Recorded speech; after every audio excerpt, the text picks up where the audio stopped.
కలకత్తాలోని RG Kar medical కాలేజ్లో దారుణానికి ఒడిగట్టిన సంజయ్ రాయ్కి జీవిత ఖైదు శిక్ష అయితే పడింది.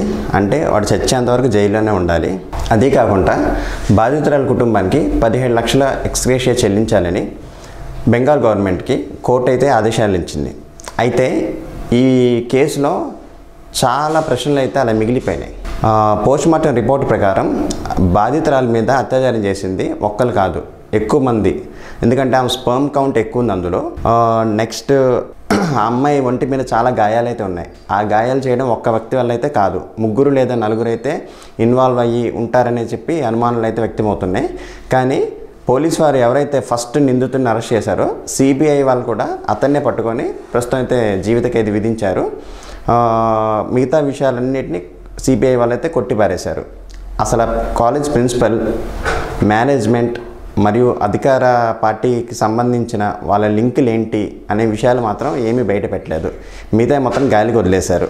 ఈ కేసు కనుక కరెక్ట్గా ఇన్వెస్టిగేట్ చేస్తే ఇది చాలా పెద్ద కేసు.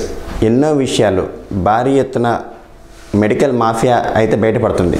కానీ వాళ్ళు కాంప్రమైజ్ అయిపోయారు, కేసుని అయితే క్లోజ్ చేశారు.